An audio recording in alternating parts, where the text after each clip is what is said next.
नमस्कार दोस्तों, मैं शोभित आप सभी का स्वागत करता हूं आपके अपने चैनल यूपी की शिक्षा में। आज की इस वीडियो में आरआरबी ग्रुप डी 2018 में हुए एग्जाम में एलसीएम और एचसीएफ टॉपिक को कवर किया जाएगा और इसी प्रकार से आगे की वीडियो में आपको step by step topic wise video मिलती रहेंगी, जो आगामी परीक्षा आरआरबी ग्रुप डी 2021 के लिए काफ़ी ज़्यादा फायदेमंद सिद्ध होने वाली है। तो पूरी वीडियो जरूर देखिएगा। आपको इस वीडियो में सबसे आसान और ट्रिक के साथ एलसीएम और एचसीएफ टॉपिक के प्रश्नों का सलूशन कराया जाएगा। तो आइए देखते हैं पहला प्रश्न क्या पूछा गया है। 56 और 84 दोनों का दूसरा सबसे बड़ा गुणनखंड कौन सा होगा। मतलब सवाल कह रहा है कि 56 और 84 दो अंक हमारे दिए हैं, इन दोनों अंकों में दूसरा गुणनखंड सबसे बड़ा कौन सा होगा। एक पहला गुणनखंड होगा जो छोटा गुणनखंड होगा, उसके बाद का दूसरा गुणनखंड कौन सा होगा। तो देखिए सबसे पहला गुणनखंड हमारा हो जाएगा 28। ठीक है, 28 दूना 56 होता है और 28 तिया 84 होता है। तो सबसे बड़ा गुणनखंड हमारा हो गया है 28। लेकिन क्वेश्चन में पूछा गया है कि दूसरा सबसे बड़ा गुणनखंड कौन सा है। तो ये तो पहला सबसे बड़ा गुणनखंड हो गया है, तो दूसरा इसके बाद हो जाएगा 14। ठीक है, दूसरा सबसे बड़ा गुणनखंड हो जाएगा 14। तो इसका आंसर भी हो जाएगा 14। ऑप्शन सी सही है। इसको एक दूसरे तरीके से भी कर सकते हैं। दूसरा तरीका देखिए क्या है कि हम यहाँ से 56 और 84 के फैक्टर कर लें। 56 को लिख सकते हैं हम 2 × 2 × 2 × 7। तो 2 2 जा 4 2 जा 8 7 जा 56। और 84 को लिख सकते हैं हम लोग 2 × 2 × 3 × 7। 2 दूनी 4 4 तिहाई 12 12 सत्ती 84। अब यहाँ से देख लीजिए कि दोनों में क्या कॉमन है।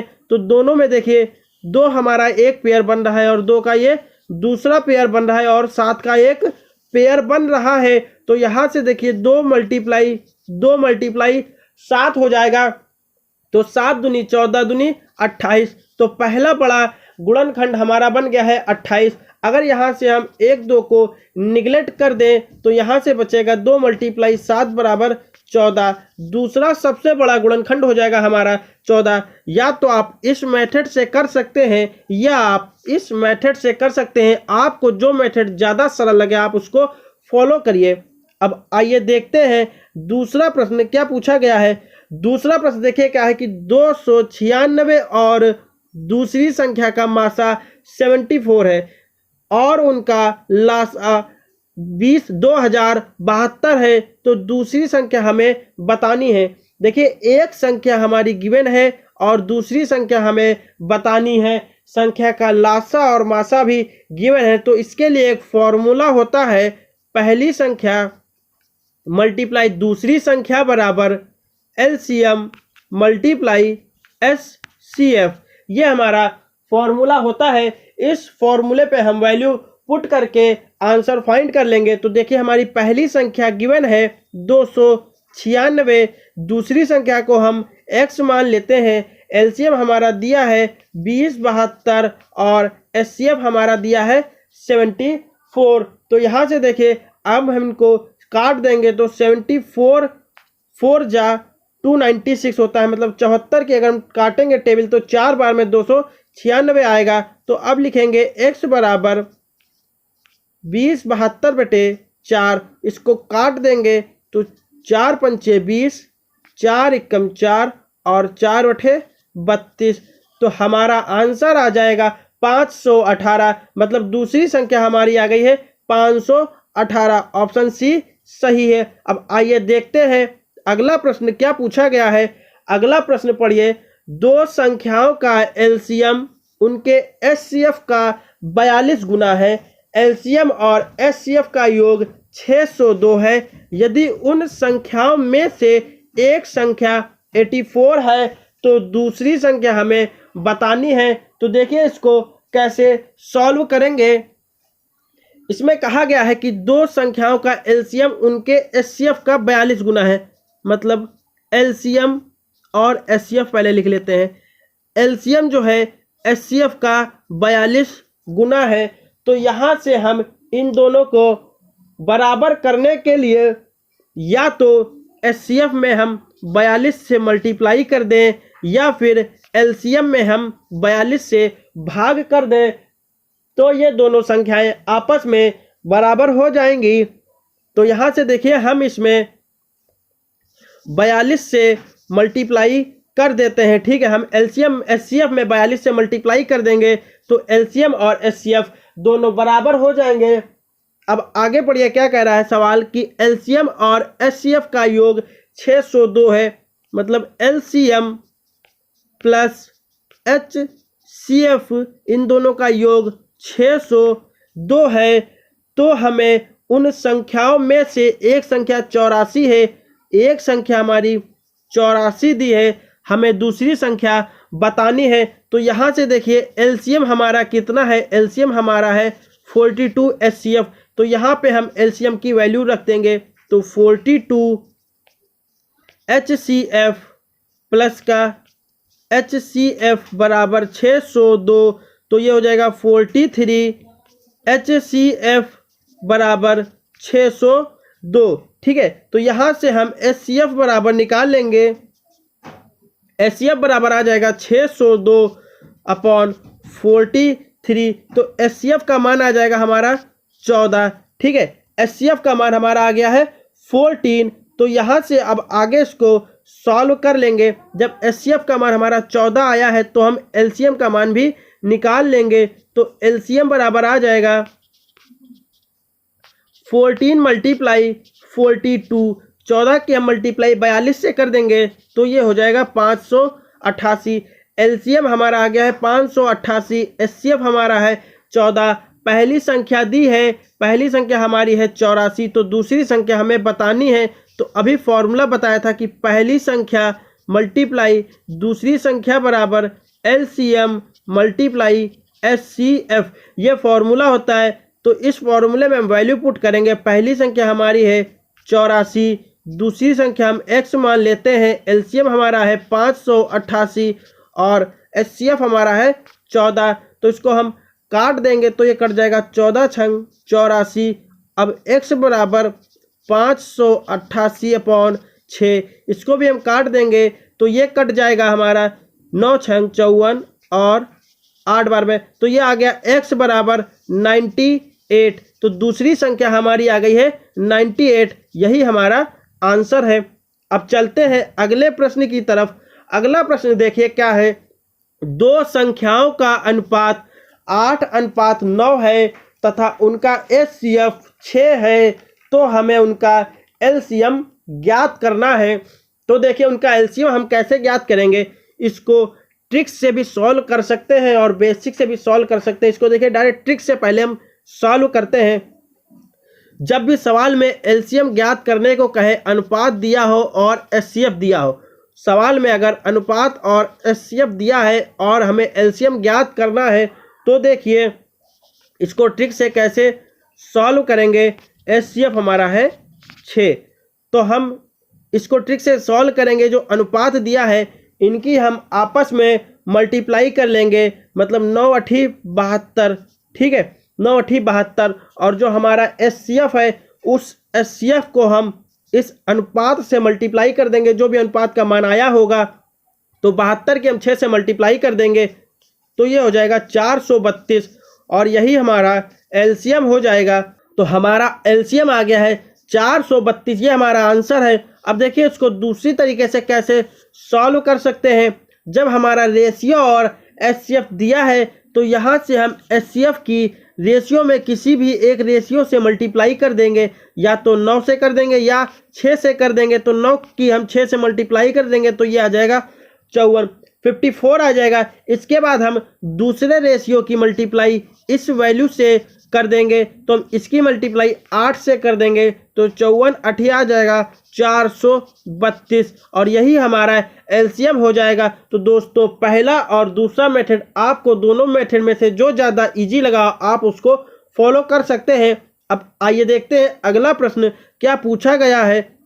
दो संख्याओं का अनुपात 7:11 है और उनका मासा 8 है, इन संख्याओं का लासा क्या होगा। देखिए ये सवाल भी ऊपर वाले सवाल की तरह है जो इसके पहले सवाल हो चुका है, उस सवाल की तरह सेम ये भी सवाल है, बस इसमें नंबर बदले हैं। तो देखिए 7:11 दिया है संख्याओं का अनुपात और मासा दिया है 8। तो यहाँ से हम डायरेक्ट इन रेशियो की मल्टीप्लाई कर लेंगे, 11 सती 77, और जो हमारा एचसीएफ दिया है उसकी मल्टीप्लाई कर देंगे। तो 77 की हम 8 से मल्टीप्लाई कर देंगे और हमारा एलसीएम आ जाएगा। तो हम इसकी मल्टीप्लाई कर लेते हैं, 8 सती 56 का 6, 5 कैरी, 8 सती 56 5 61, तो 616 हमारा एलसीएम आ जाएगा। यही हमारा आंसर है। अब आइए देखते हैं अगला प्रश्न क्या पूछा गया है। दो संख्याओं का एलसीएम 120 और उनके वर्गों का योग 289 है, तो उन संख्याओं का योग हमें बताना है। देखिए इस सवाल को कैसे सॉल्व करेंगे।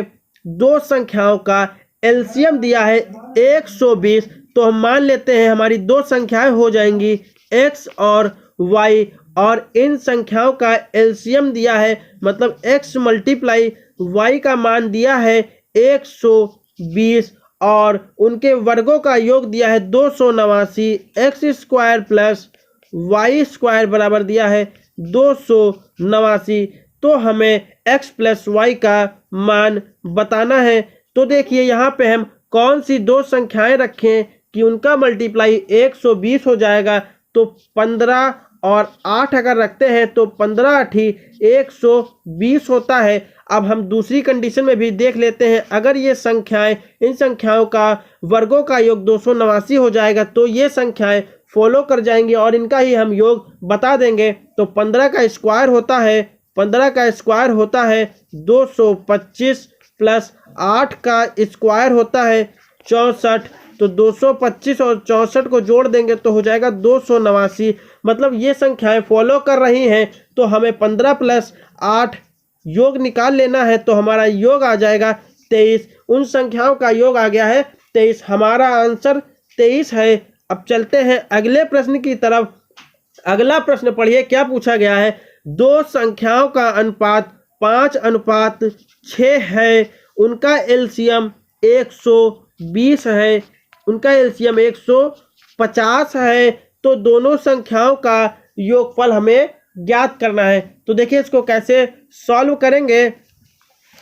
दो संख्याओं का अनुपात दिया है, ठीक है, 5:6 और उनका एलसीएम दिया है 150, उनका एलसीएम दिया है 150। तो यहाँ से हम अगर इस रेशियो का भी एलसीएम निकाल लेते हैं तो इस रेशियो का एलसीएम आ जाएगा 30। इस 30 को हम इस वाले रेशियो से डिवाइड कर देंगे तो हमारा एचसीएफ निकल आएगा।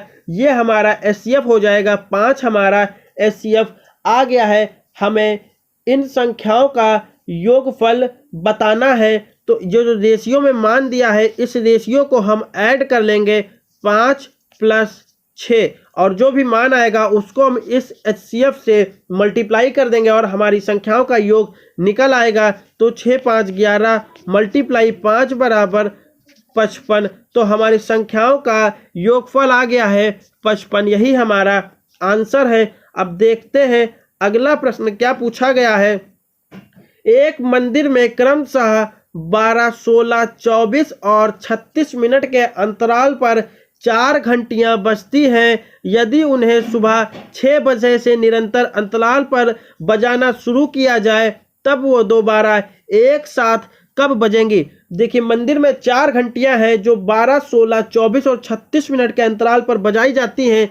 यदि उन्हें सुबह 6 बजे से निरंतर हमें बजाना हो तो दोबारा एक साथ वो कब बजेंगी। तो यहाँ से हम इन सभी का एलसीएम निकाल लेंगे, 12, 16, 24 और 36, इसका एलसीएम निकाल लेंगे। एलसीएम हमारा मिनट में आएगा, उसको हम 60 से भाग दे के घंटे में बदल लेंगे और फिर उसको हम ये 6 बजे में ऐड कर देंगे और हमारा आंसर निकल आएगा। तो इसका हम एलसीएम निकाल लेते हैं।